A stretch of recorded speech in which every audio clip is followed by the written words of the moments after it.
এখানে ফ্লেভারটা ওয়ার্ল্ড কাপের ফাইনাল ম্যাচের মতোই পাওয়া যাবে। যেমন আর্জেন্টিনা গত ওয়ার্ল্ড কাপে খেলছিল ফ্রান্সের এগেইনস্টে। সবাইকে ওয়েলকাম, আশা করছি সবাই ভালো আছেন। আমি সাব্বির হুসাইন। আম, এবার ফিনালিজমাতে মুখোমুখি হচ্ছে আর্জেন্টিনা ভার্সেস স্পেন। ফিনালিজমা শুরু হয়েছে, সেটা খুব বেশি বছর হয় নাই। গতবারে চ্যাম্পিয়ন আর্জেন্টিনা। আম, গত কোপা আমেরিকা আর্জেন্টিনা উইন হয়েছিল, এবং আম, ইউরো চ্যাম্পিয়ন হয়েছিল ইতালি। তো এই দুইটা দল গতবার ফিনালিজমাতে মুখোমুখি হয়, এবং সেখানে আর্জেন্টিনা ইতালির এগেইনস্টে জয় পায়, এবং তারা ফিনালিজমা উইন হয়। তো ওই ম্যাচের রেজাল্ট ছিল 3-0। সম্পূর্ণ রেজাল্টটা আর্জেন্টিনার পক্ষেই ছিল। তো এইবার ফিনালিজমাতে মুখোমুখি হতে যাচ্ছে euro champion versus Copa America champion. একদম পুরোপুরি সঠিকভাবে ডেট বা তারিখটা এখনো নির্ধারণ হয়নি, তবে খুব সম্ভবত খুব তাড়াতাড়ি হয়ে যাবে।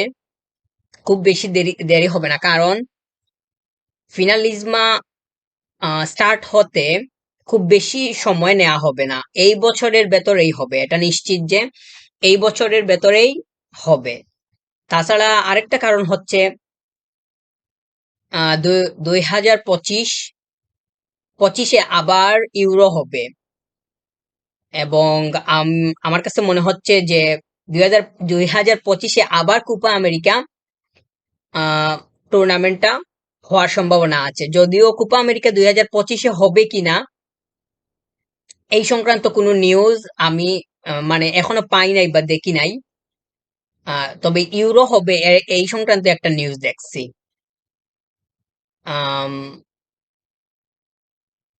এই দুই মহাদেশীয় টুর্নামেন্ট শেষে যারা চ্যাম্পিয়ন হয় তাদেরকে নিয়েই যেই টুর্নামেন্টটা হয় ওটার নাম ফিনালিজমা, আপনারা সেটা জানেন। এই বছরের ফিনালিজমাটা অবশ্যই আকর্ষণীয় হতে যাচ্ছে, কেননা স্পেন তারা তাদের ইউরোতে এবারে 2024-এ যেই রকম পারফরমেন্স করে আসছে, এই পারফরমেন্সটা তারা এবার আর্জেন্টিনার বিপক্ষে বা এগেইনস্টে দেখানোর একটা আহ, একদম বিগ একটা স্কোপ আসতেছে।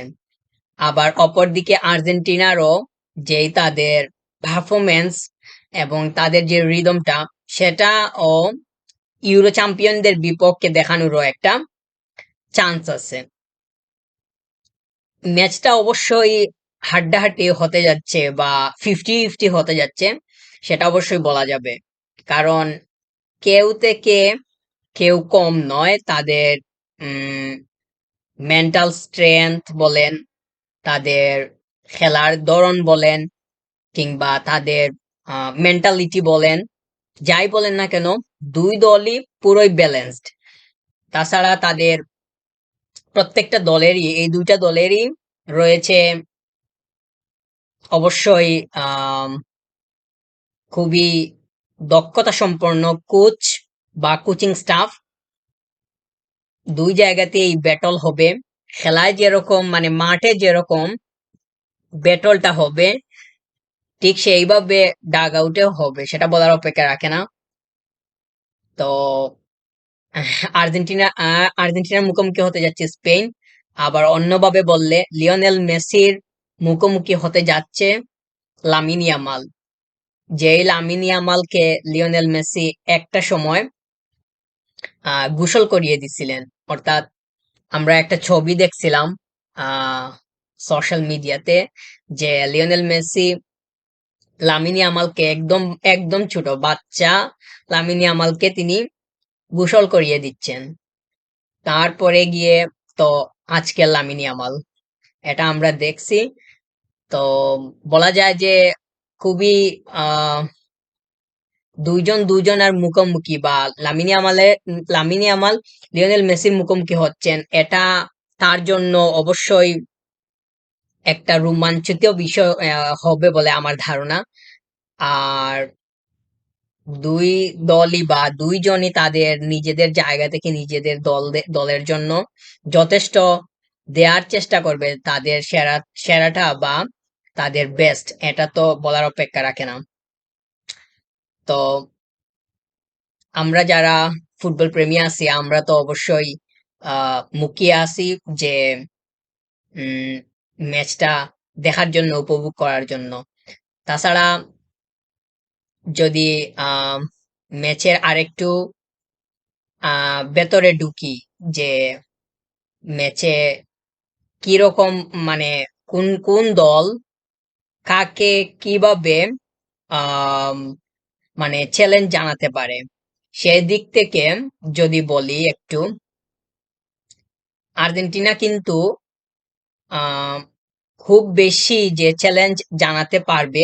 যদিও আমি শুরুতে বলছি যে 50-50 হতে যাচ্ছে ম্যাচ, 50-50 হতে গেলেও, মানে হতে যাচ্ছে বললেও, কিন্তু মানে আপনি চ্যালেঞ্জের বিষয়ে যদি একটু বলতে চান, তাহলে তো অবশ্যই মানে একটু ব্যাখ্যা তুলে ধরে তারপরেই তো বলতে হবে। তো আহ কোপা আমেরিকাতে আর্জেন্টিনা যেভাবে পারফরমেন্স করে আসছে, একটু নড়বড়ে অবস্থায় মনে হয়েছে, এটা অবশ্যই বলতে হবে। কারণ 2022 সালের বিশ্বকাপে কিংবা 2021-এর কোপা আমেরিকাতে যেরকম আর্জেন্টিনা স্ট্রং ছিল, ওই রকমের পারফরমেন্স কিন্তু 2024-এর কোপা আমেরিকাতে মানে দেখা যায়নি। তাছাড়া অনেকের মতে যে আর্জেন্টিনা, তারা যে রকম বিগত সালগুলাতে খেলে আসছে, ঠিক সেইভাবে এবারের কোপা আমেরিকাতে খেলতে পারেনি। তো এটা একটা তাদের দুর্বল দিক বলে মনে করছি। তো দুর্বল দিক হলেও আর্জেন্টিনা কিন্তু তাদের বর্তমান দুর্বলতা খুব সহজেই কাটিয়ে উঠতে পারে, এটা মানে খেলায় খুব বেশি ভালোভাবেই মানে দেখা যায়। আর অন্যদিকে বললে স্পেন, তো তারা তাদের বলতে গেলে বিগত 5-6 বছরের মধ্যে যে একটা তাদের বেস্ট টাইম, এটা এখন পার করতেছে। তাদের যে ব্যালেন্স, তাদের যে আহ, মানে রিদম, সবকিছুই খুবই পাওয়ারফুল। তারা তো আমরা দেখছি ইউরোতে অনেক বড় বড় বাগা বাগা দলের বিপক্ষেও তারা খুব সহজেই জিতে গেছে। খুব সহজ বলতেছি এই কারণে যে মানে অন্যান্য দলগুলোর তুলনায় তারা তাদের যে মানে চাপে রাখার বিষয়টা, সেটা তারা করতে পারছিল। তারা জার্মানিকে বাদ করছে, স্পেন ফ্রান্সকে বাদ করছে, ইতালিকে হারাইছিল গ্রুপ স্টেজে। তো তাদের আসার পরটা আমরা অবশ্যই জানি। তো আর্জেন্টিনার জন্য, আর্জেন্টিনা কতটুকু চ্যালেঞ্জ জানাতে পারে স্পেনকে, সেটা অবশ্য সময় বলে দিবে। আমরা অবশ্যই অপেক্ষা করতেছি। তো দেখা যাক ফিনালিজমা। অবশেষে বলবো যে ফিনালিজমার এখনো ডেট পড়েনি। আমি আমার কাছে এখনো মানে কোনো অফিসিয়াল নিউজ আমি পাইনি বা কোনো কিছু আপডেট দেখিনি, তাই আমি বলতে পারছি না। তো এই বছরের ভেতরেই হবে আশা করছি। একটা উম দুর্দান্ত ম্যাচ হতে যাচ্ছে দুই দলের জন্যই। দুইটা মহাদেশ, আম, দুইটা মহাদেশের দল একে অপরের মুখোমুখি হতে যাচ্ছে, এটা তো অবশ্যই বিশাল একটা ম্যাচ। মানে এখানে ফ্লেভারটা ওয়ার্ল্ড কাপের ফাইনাল ম্যাচের মতোই পাওয়া যাবে। যেমন আর্জেন্টিনা গত ওয়ার্ল্ড কাপে খেলছিল ফ্রান্সের এগেনস্টে, তো এইবার মানে ফিনালিজমাতে খেলবে স্পেনের এগেনস্টে। তো অনেকটাই বলা যায় যে মানে বিশ্বকাপের যে ফ্লেভারটা আছে, ফাইনালের ফ্লেভার, সেটা পাওয়া যাওয়ার দেখার সম্ভাবনা থাকবে। কেননা ম্যাচটা তো আর মানে কোনো লওয়ার কিংবা কোনো ফ্রেন্ডলি ম্যাচ বা কোনো একটা গ্রুপ স্টেজের ম্যাচ নয়। এটা অবশ্যই একটা টুর্নামেন্ট বা দুইটা মহাদেশ থেকে চ্যাম্পিয়নদের নিয়ে একটা ম্যাচ হতে যাচ্ছে। তো নিশ্চয়ই এখানে মানে যেরকম ভাবে মানুষের আবেগ বা মানুষের উৎসাহ আগ্রহ সবকিছু থাকবে। ঠিক সেইভাবে আমার কাছে মনে হচ্ছে যে বিশ্বকাপের ফাইনালের মতো যে ফ্লেভারটা এরকমটা কিছুটা পাওয়া যেতে পারে। তো দেখা যাক অবশেষে কে কাকে কতটুকু চ্যালেঞ্জ জানায়। আর বিস্তারিতভাবে আলোচনা এখনো করা যাবে না, কারণ এখনো তারিখ পড়েনি। তো তারিখ পড়লে আমরা আরো গভীরভাবে বা দুইটা দলকে একটু ভেতরে ঢুকে আলোচনা করার চেষ্টা করব। তো অবশেষে বলবো যে ম্যাচটি অবশ্যই দুর্দান্ত হতে যাচ্ছে, আর উপভোগ করার জন্য আমরা তো প্রস্তুত আছি। Thank you.